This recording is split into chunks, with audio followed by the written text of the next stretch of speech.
Olá, me chamo Marcos Guimarães Rangel e, atendendo ao regulamento do 11º Congresso Internacional da Sociedade Hegel Brasileira, a Filosofia do Direito de Hegel 200 anos, envio a gravação deste comunicado relativo ao trabalho já submetido e aprovado. Trabalho esse realizado em coautoria com a colega Luzia Cecília Costa Miranda. Ambos estamos no mestrado do programa de pós-graduação em Direito da Faculdade de Direito da Universidade Federal de Minas Gerais, em Belo Horizonte.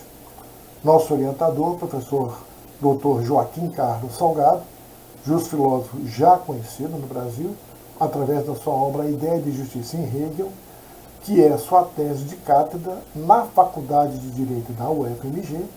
O professor Salgado também tem a obra A Ideia de Justiça em Kant, que é sua tese de doutoramento, onde teve como orientador o padre Henrique Cláudio Vaz de Lima, no curso de filosofia na FAFISH UFMG. Mais recentemente, publicou A Ideia de Justiça no Mundo Contemporâneo, onde desenvolve a teoria do máximo ético em escala planetária. E, por último, A Ideia de Justiça no Pensamento Clássico, além de centenas de artigos em revistas especializadas no Brasil e no exterior. O desenvolvimento desse trabalho está vinculado à disciplina do 31º Seminários Hegelianos, que é oferecida semestralmente já há 2 décadas, sob a coordenação do professor Joaquim Carlos Salgado, na UFMG. O tema que vamos desenvolver nesse congresso, na UNESP, tem como título A Transição da Sociedade Civil Burguesa para o Estado na Filosofia do Direito de Hegel, parágrafo 256. O resumo aprovado diz o seguinte: Hegel, na obra Linhas Fundamentais da Filosofia do Direito ou Direito Natural e Ciência do Estado, de 1821, cuja primeira tradução brasileira data de 2010, apresenta no parágrafo 256, inominadamente, a diferença do parágrafo 181, a transição da sociedade civil burguesa para o Estado, onde se vê claramente, já no caput, a espera da sociedade civil burguesa passa, por isso, ao Estado, tendo como último momento transicional a corporação, que, segundo Hegel, é a segunda raiz ética do Estado. Não podemos interpretar o parágrafo 256 sem o desenvolvimento posterior de 1830, dado ao parágrafo 534 na enciclopédia, pois tais dispositivos estão espelhados e, não obstante, mais uma vez, não há geografia expressa da transição. O sistema filosófico de Hegel apresenta como espinha dorsal a enciclopédia, e é a partir dos seus segmentos que outras obras podem ser acopladas, como desenvolvimentos feitos com maior desenvoltura. Este é o caso da filosofia do direito, que é um desenvolvimento robusto da totalidade do espírito objetivo. A fenomenologia do espírito, e não obstante seja bem anterior à enciclopédia, 1816 e 1817, é expressamente um desenvolvimento da fenomenologia do espírito subjetivo, posta entre a antropologia e a psicologia racionais. Igualmente, a filosofia da história, obra póstuma, por notas de alunos, constitui um desenvolvimento avolumado da história mundial que encerra o espírito objetivo da enciclopédia e em decorrência da própria filosofia do direito. Infelizmente, Hegel não desenvolveu em obra apartada nem a sociedade civil e nem o Estado como um todo. Daí a dificuldade para compreendermos qual é o motor efetivo da transição entre esses dois momentos. A nossa compreensão é de que o poder de polícia ou administração pública é o nervo transicional muito mais que a corporação, que hoje em dia poderíamos chamar de empresa privada e até mesmo de sindicato, pois no parágrafo 354 da enciclopédia faz um aceno final ao que chama de deveres jurídicos e estamentais em uma perspectiva ética, ou seja, o trânsito do privado para o público. Apresenta como que um misto de ambos. Nossa contribuição ao aniversário dos 200 anos da filosofia do direito de Hegel é a abordagem conjunta dos parágrafos aludidos em uma interpretação sistemática que compreendemos como logicamente necessária. Desenvolvemos então o seguinte: Hegel possui o que podemos denominar uma teoria das transições das diversas temáticas do desenvolvimento dos seus tratados, e isto é mais nítido na Enciclopédia das Ciências Filosóficas em Compêndio, cuja terceira edição data de um ano antes de sua morte, de 1831. Porém, verifica-se já na Ciência da Lógica que se encontra o uso da técnica das transições. Por exemplo, na Doutrina do Ser, de 1812, com a revisão de 1861, no término do terceiro capítulo da terceira seção, Hegel fala em passagem para a essência. Outro exemplo está na Doutrina da Essência, 1813, segunda seção, a objetividade. Término do primeiro capítulo, mecanismo. Hegel fala em passagem do mecanismo. No final do segundo capítulo, na mesma seção, consta passagem do quimismo.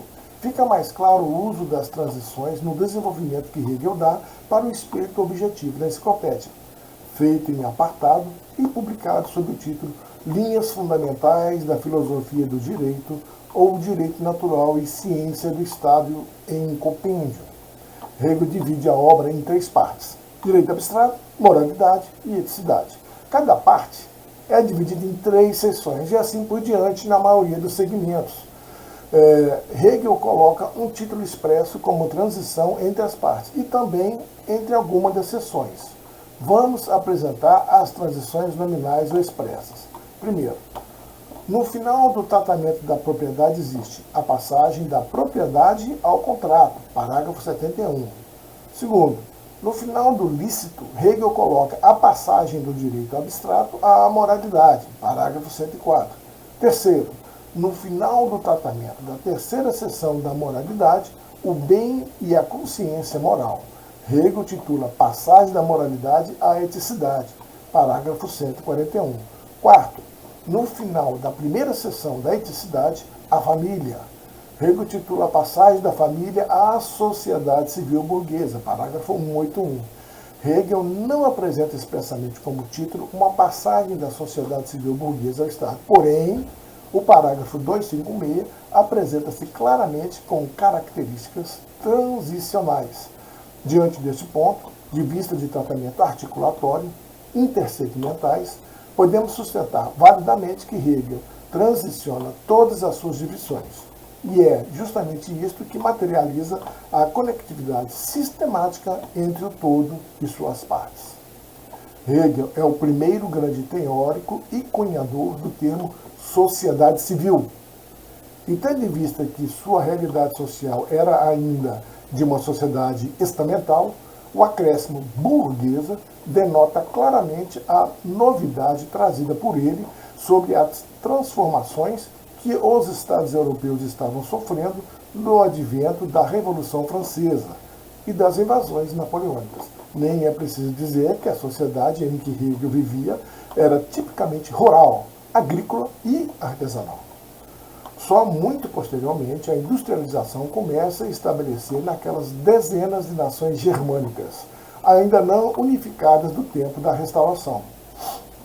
Na compreensão de Hegel, a família era uma instituição primeira e separa da sociedade civil. Isto não era, por acaso, as famílias. Eram as unidades da produção da vida social e tinham quase o equivalente das empresas dos dias de hoje, inclusive com brasões, bandeiras, etc. Essa nova sociedade que surge não é mais estamental, mas burguesa. Entretanto, no seu surgimento, os estamentos ainda permanecem. Prova disso é que Hegel, ao tratar do patrimônio, apresenta uma teoria dos 3 estamentos da sociedade civil. Parágrafo 202. Primeiro, estamento substancial ou imediato, parágrafo 203. Segundo, estamento reflexivo ou formal, parágrafo 204. E, terceiro, estamento universal ou pensante, parágrafo 205. Hoje em dia, o primeiro correspondente ao setor primário, extração animal, vegetal, mineral, o segundo ao setor secundário industrial e o terceiro, o setor terciário, serviços, principalmente funcionalismos públicos. Não é nossa finalidade discutir a sociedade civil hegeliana, nem mesmo debater a razão pela qual Hegel colocou os tribunais e a administração pública dentro da sociedade civil, e não dentro do Estado, como se concebe atualmente. No tempo dele, os tribunais ainda eram privados, assim como grande parte da administração pública. Nem vamos tratar da questão das carências e suas satisfações, nem da riqueza privada acumulada e muito menos da questão do trabalho, que é muito clara ao nosso orientador, professor Joaquim Carlos Salgado, no tratado A Ideia de Justiça em Hegel. Vamos tratar da conectividade existente entre a sociedade civil burguesa e o Estado em termos transicionais. Na visão de Hegel, o terceiro momento da sociedade civil burguesa é a administração pública e a corporação, que alguns traduzem como poder de polícia e corporações de ofício. Os dois modos de dizer o mesmo implica em sustentar que existem serviços públicos prestados no seio da sociedade civil e, ao seu lado, aquelas unidades e associações organizadas de artesãos, que deram o nome ao novo sistema econômico emergente, pois o lugar típico da sua existência era o burgo ou cidade. Não é à toa que Hegel faz a transição da sociedade civil para o Estado através da corporação, pois para ele a corporação é tão importante que ele a coloca como a segunda raiz ética do Estado, vindo logo depois da primeira, que para ele é a família. Em outros termos, o homem ganha a vida atuando principalmente na família e na corporação. Depois disso, só tem o Estado como lugar de atuação. Os principais estamentos, o agrícola e o industrial, estão na sociedade civil. Todas as artes e ofícios que se imaginar estão postos na e pela corporação, ou seja, na sociedade civil burguesa. É com base nesta importância capital da corporação, que hoje em dia chamaríamos de empresas e sindicatos, é que se encaminha a atividade humana para o seu fim universal, que é, para Hegel, indubitavelmente, o Estado. O Estado, não o seu governo. A transição da sociedade civil burguesa, na versão da enciclopédia, apresenta um espírito objetivo que enfatiza consideravelmente a corporação como ente tipicamente transicional. Parágrafo 534. Diz Hegel que a corporação é a instituição na qual o cidadão particular encontra, como um homem privado, a garantia de suas riquezas. Mais do que isto, na corporação, o homem sai do interesse privado singular, família, e tem uma atividade consciente para um fim relativamente universal. Hegel chega a dizer que a corporação é o lugar da eticidade, dos deveres jurídicos e estamentais, isso no parágrafo 204. É bom lembrar que hoje em dia chamamos estamentos de classes, mas não exatamente no sentido de classes sociais, pois a compreensão hegeliana era mais próxima da ideia atual do setor econômico de produção. Para concluir a nossa fala, quem se depara com a abordagem hegeliana sobre o Estado fica intrigado com a abordagem tipicamente jurídica, tanto do direito interno quanto do direito internacional. E para incrementar o assombro, Hegel ainda atrela a história mundial a este direito. Afinal, pergunta-se, qualquer leitor iniciante, Estado para Hegel é o mesmo que o direito, o ordenamento jurídico? A resposta que a nossa pesquisa indica atualmente é que Hegel está tratando de uma novidade no seu tempo. O Estado de Direito, não ainda o Estado democrático de direito, pois seria um anacronismo, mas, a julgar pelo constitucionalismo defendido, o próximo passo teria de incluir o processo democrático como um dos pilares do Estado contemporâneo. Pois bem, esta é a nossa contribuição ao aniversário dos 200 anos da filosofia do direito de Hegel. É a abordagem conjunta dos parágrafos aludidos em uma interpretação sistemática que compreende como logicamente necessária. Agradeço a todos e pela audiência. Muito obrigado.